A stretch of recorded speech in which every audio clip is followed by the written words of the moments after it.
téléspectateurs de la radio et télévision Tambara, vous pouvez désormais suivre votre chaîne de télévision préférée Tambara sur le satellite Badrsat 7, angle 26 degrés Est, fréquence 11010, polarisation verticale, symbole 27500.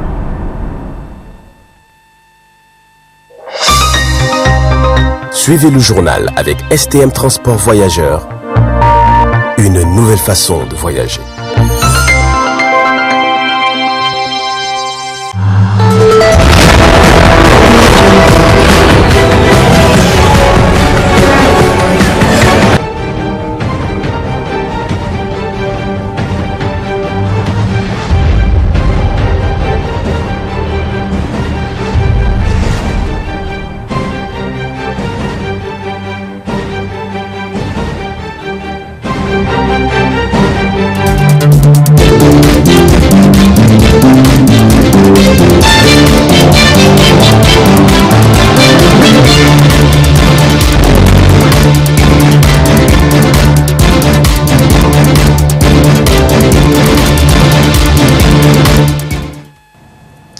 Vous êtes sur le 20h15 de la télévision Tambara. Messieurs et dames, bonsoir et ravi d'être avec vous à ce rendez-vous incontournable de l'actualité que nous ouvrons. À Tawa, sous ses congés annuels, le Premier ministre Oumoudou Mahamadou a mis à profit son séjour pour visiter le centre hospitalier régional de Tawa, une visite à l'issue de laquelle le Premier ministre a livré ses sentiments. Nos correspondants régionaux nous ont recueilli ses propos. On le suit. Le Premier ministre d'Excellence Oumoudou Mahamadou a mis son congé en exergue pour rendre visite aux malades du CHR et du centre de santé de la mère et de l'enfant de Tawa. Le Premier ministre a été accueilli à son arrivée au CHR de Tawa par le directeur régional de la santé, de l'action sociale et de la population, le docteur Issoufou Boubé et ses plus proches collaborateurs. Après les salutations des agents, le directeur du centre hospitalier régional de Tawa, le docteur Omarou Aboubakar, a dirigé une visite guidée dans les services d'urgence, dans les services de la chirurgie et dans les services de la radiologie. Au centre de la mère et de l'enfant, son Excellence Oumoudou Mahamadou a été accueilli par le docteur Issa Salifou, accompagné de tous les agents du centre de la mère et de l'enfant. Suit une visite dans les services de la maternité, de la salle d'intervention et des autres services. J'ai trouvé un personnel vraiment très dévoué. J'ai trouvé que les dispositions étaient prises pour que la sécurité de malades soit assurée. Cependant, ils m'ont fait part d'un certain nombre de préoccupations par rapport au renforcement du plateau technique et nous avons pris l'engagement que nous allons remédier à cette situation. Notez que le Premier ministre était accompagné par le gouverneur de la région de Tawa dans tous ses déplacements. Le cadre d'action Debout Niger Debout a rendu publique une déclaration ce matin au siège du Sénat. Celle-ci est relative sur la situation sociopolitique du pays. Je vous invite à suivre cet extrait. Au plan social, la situation du Niger apparaît comme l'une des plus paradoxales du monde. Autant, le pays regorge de potentialités économiques et financières avérées, autant il est contre toute attente les pays que l'on prend régulièrement en exemple pour expliquer l'extrême pauvreté, la famine, la mendicité et d'autres formes d'indigence. L'accumulation primitive ainsi indécente des ressources au moyen de détournement des deniers publics étant véritablement le seul domaine dans lequel prospère le régime et le gouvernement dont nombre de membres sont aujourd'hui milliardaires dans un pays classé dernier suivant l'indice de développement humain depuis plus d'une décennie. En effet, la situation des services sociaux de base, comme l'éducation et la santé, ne cesse de se détériorer, tandis que le pouvoir d'achat des populations est soumis à rude preuve. Et pendant que le pays vit toutes les formes d'insécurité, au même moment, les pratiques corruptives et frauduleuses au sommet de l'État et dans l'administration ont accouché de nouveaux riches au sein du régime avec des fortunes illégalement bâties pour instrumentaliser l'État et garantir la même mise sur la puissance publique. Des milliers de familles nigériennes sont aujourd'hui sans domicile, ni terre à exploiter. Alors que la personne humaine est sacrée, l'État a l'obligation absolue de la respecter et de la protéger. Article 11 de la Constitution du 25 novembre 2010. Les discours populistes, creux et mensongers dissertent sur la suppression des classes paillotes au primaire et au secondaire. Or, au même moment, ce sont les universités qui connaissent la précarité infrastructurelle avec des tentes ghanéennes anéanties par les premières pluies, tandis que le dernier espoir de construction pérenne à hauteur de 110 milliards annoncé par le Conseil des ministres est rapidement anéanti par la fraude à l'adjudication frauduleuse et corruptive intempestive dans les marchés publics. À cette situation douloureuse s'ajoute le difficile accès des populations aux services sanitaires dans les centres de santé, les maternités et les hôpitaux. L'insensibilité des autorités nigériennes a atteint son paroxysme à travers la récente hausse inexplicable et incompréhensible du prix du gasoil qui a sans doute déclenché une augmentation de nombreux produits et services. Au plan économique, jamais de mémoire, les Nigériens n'ont connu et assisté à du mépris et du bradage de leurs ressources naturelles, du sol et du sous-sol, comme c'est le cas aujourd'hui avec l'enrichissement à outrance d'un groupe d'individus au détriment du peuple nigérien. Aujourd'hui, plus que jamais, notre économie est plombée et souffre de mauvais choix politiques et de la même mise des Occidentaux, particulièrement les Français, sur notre souveraineté artificielle. Le Niger n'a pas le droit de diversifier ses partenaires concernant la plupart de ses ressources, premières, sinon toutes. Et nous sommes toujours maintenus dans l'assujettissement aux francs CFA qui nous rappelle hélas notre passé colonial. Nous sommes encore aujourd'hui sous la domination coloniale. Au plan sécuritaire, le démantèlement de notre armée depuis plus de 10 ans par M. Issoufou Mahamadou a créé des failles énormes dans notre armée, à la satisfaction des forces étrangères, recherchant le moindre argument pour justifier leur présence d'occupation de notre territoire. La sécurité faussement chantée par le régime en place présente en réalité une situation qui va de mal en pis. Le constat général relève que la présence des forces étrangères a plus aggravé l'insécurité au-delà de ce qu'elle était il y a quelques années.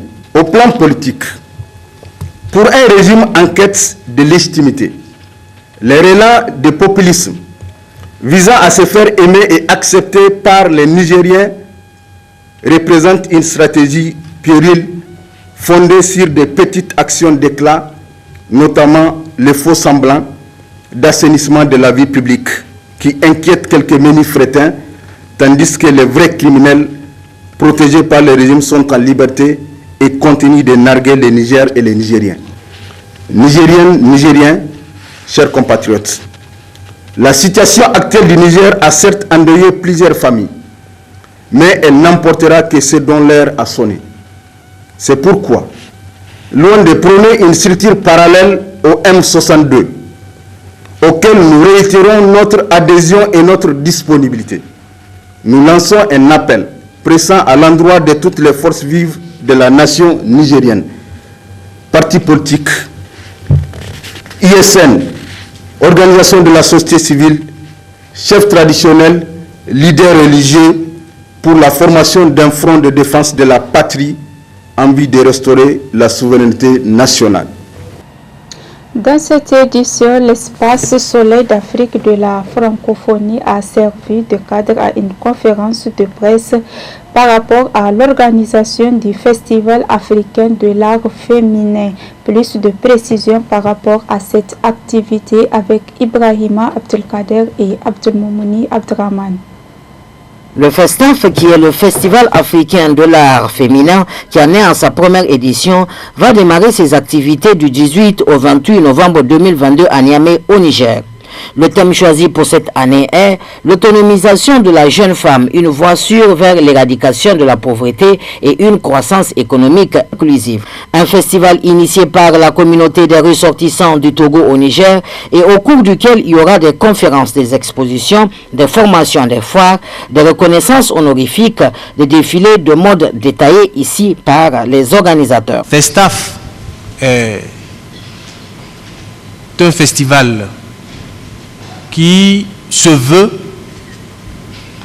vraiment une vitrine de la promotion de la femme africaine. Nous avons autour de l'art, la culture et l'entrepreneuriat, puisqu'il y a des entrepreneurs qui sont artistes,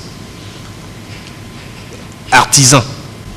On aura comme activité phare une foire de 10 jours, une foire qui va présenter des femmes artisanes et aussi des femmes entrepreneurs. La foire va durer 10 jours. Il y aura, avant cette foire, la soirée des grandes entreprises. La soirée des grandes entreprises, c'est une soirée qu'on peut appeler dîner de gala, mais c'est en même temps la vitrine des grandes entreprises de la place. Et il y aura tout un panoplie d'entreprises et plusieurs activités autour de cette soirée. Quoi de plus beau qu'une telle assemblée pour faire résonner notre voix? Il y a 30 ans, la déclaration de Rio admettait que la pleine participation des femmes est nécessaire pour un développement durable. Nous, les femmes, continuons de faire face aux mêmes inégalités de droits 30 ans plus tard. L'hypersexualisation des filles et des femmes, la violence sexiste, les mutilations, l'infériorité en soi des femmes en Afrique en général et au Niger en particulier. La non-représentativité des femmes dans les institutions, les inégalités de salaire sont tant de problèmes auxquels nous sommes confrontés au quotidien. L'amélioration de nos conditions de vie dans nos pays doit être une priorité nationale.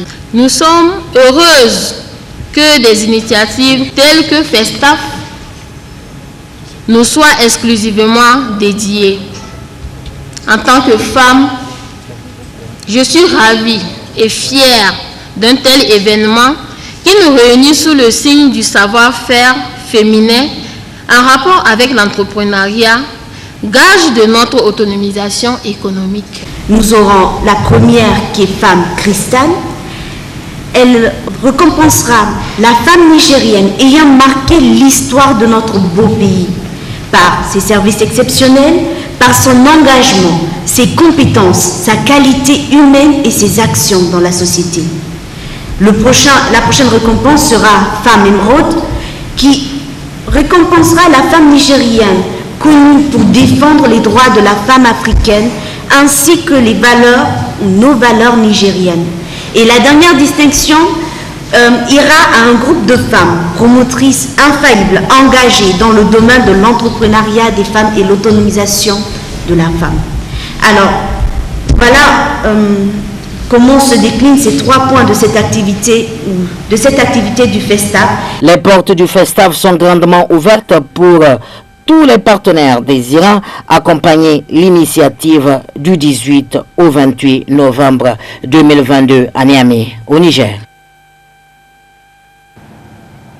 Autre aspect de l'actualité pour parler aussi dans cette édition des moyens de transport traditionnels et ancestrales qui restent toujours d'actualité et est incontournable pour certaines routines du transport fluvial. Le reportage.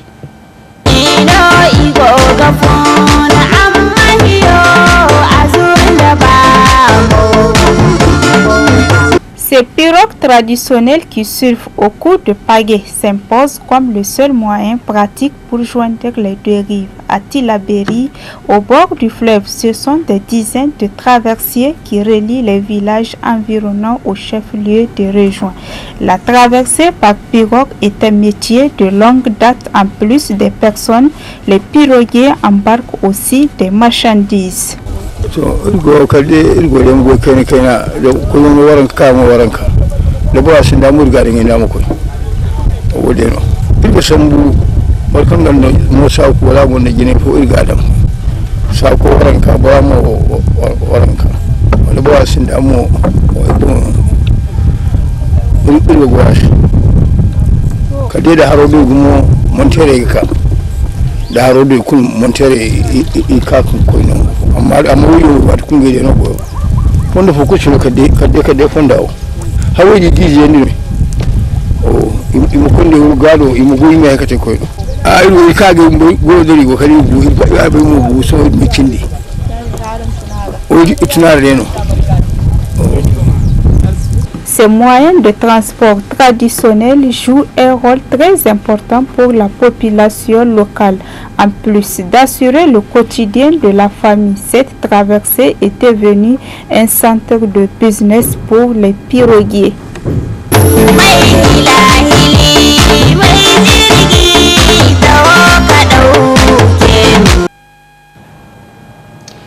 À Niamey, l'on constate ces derniers temps une augmentation des prix des produits laitiers et autres produits. Notre reporter Bassira Abdou et Abdou Nasser Abdou s'est intéressé à cette augmentation des prix. Suivons le reportage. Depuis l'augmentation du prix du gazole à la pompe, on constate ces derniers temps à Niamey une augmentation rapide du prix des produits laitiers et autres produits de forte consommation. Le sachet de Solani de Touklous de Leban qui était à 100 francs est passé aujourd'hui à 125. D'autres se vendent jusqu'à 150. Même situation pour d'autres produits comme le sucre, le pain, pour ne citer que cela. Cette augmentation de prix a engendré la mévente de ces produits chez les grossistes, les détaillants et les livreurs. Du coup, les produits se décomposent, engendrant ainsi des pertes chez les revendeurs. L'augmentation des prix de ces produits ne fait que déranger les consommateurs, car il ne vient même pas en acheter. Avec cette augmentation, l'État doit intervenir dans cette situation, car les clients souffrent vraiment. La situation est encore plus inquiétante chez les boutiquiers des quartiers. Cette situation d'augmentation des prix, l'État doit avoir pitié de nous. L'appel que j'ai à lancer à l'endroit de l'autorité, c'est de diminuer le prix, car ce n'est pas tout le monde qui peut acheter le sachet à 125 francs. Imaginez ceux qui ont des enfants, ne peuvent pas à chaque fois en acheter. Certains parents tirent déjà la sonnette d'alarme. Cette augmentation des prix de ces produits n'est pas du tout bien. L'État doit avoir pitié de nous, avec l'avant, que tout le monde connaît. Son prix, c'est à 100 francs, mais maintenant, c'est à 125. Auparavant, 2 sachets, c'est à 200 francs. Mais maintenant, c'est à 250 francs. À seulement 2 jours de l'effectivité de cette mesure, les conséquences se font déjà ressentir de part et d'autre. Les autorités compétentes doivent trouver des solutions idoines pour atténuer cette situation qui fait déjà beaucoup d'encre et de salive. L'extraction de l'huile d'arachide ainsi que de la pâte nécessite des heures de travail. Quels sont les différents processus de transformation de cette légumineuse? Le studio Kalangu est parti à la découverte de cette transformation à Dosso. Suivons le reportage. Avant l'obtention de l'huile d'arachide, de la pâte d'arachide ou encore le tourteau, plusieurs étapes sont nécessaires. dan so da yaje na sako da yi kon da ziri ko do da ziri ko no ga ziri ma faru mi hasin kan da isi din ma da mashino ra ka kalam ke kire tiga diga wana da kire ma zuman da kuguna da ta yi ma doru sako bon da yayi yi ma karka faru din karka faru ga yi ma gulbi ziri gara yi ma fari ma hasin jigoka in ko ka futi ga diga wa bandenwa giyo wana mo ngo isa ni nan di asikile ko tiga diga wana za dungu ne ga do na kayin di da yayi mu yi ma karka faru din karka faru ma su ban kan sai ko ka fufuka inda yi ma doru guroran imi so haro dungandi a fayan da man ningu ka dai da haro zarga imi so bai ka dan ka tunan mu so skal giyo mu fatta digiyo fatta ni giyo ku ka kara inda yi to ku sa ku kadan ta su berera imi so falan shi kadan ko so bai kai ka kankan ka giyo din kancin kara din giyo kara imi so bai ka wahayo ka mu sai ka fatfati ya kine.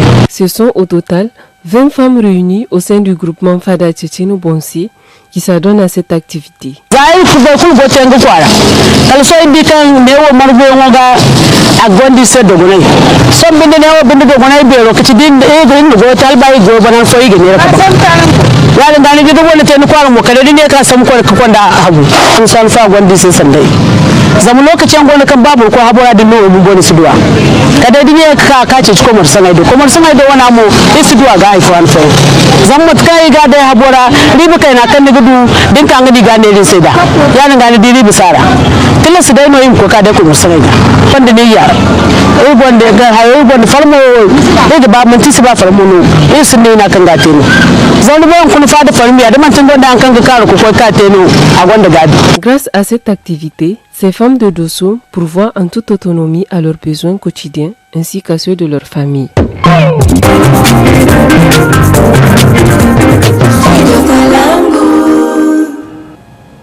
Merci pour votre aimable attention. Messieurs, dames, c'est l'essentiel de l'actualité. Restez en compagnie de nos programmes. Au revoir.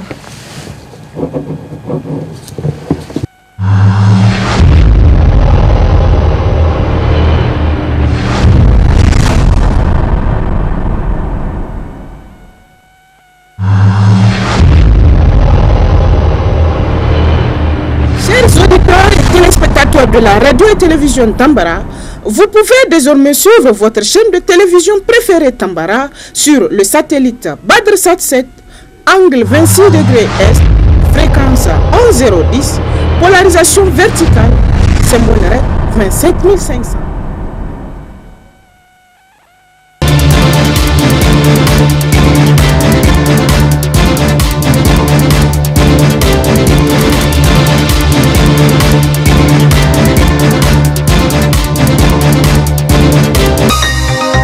Ce journal vous a été présenté par STM Transport Voyageurs.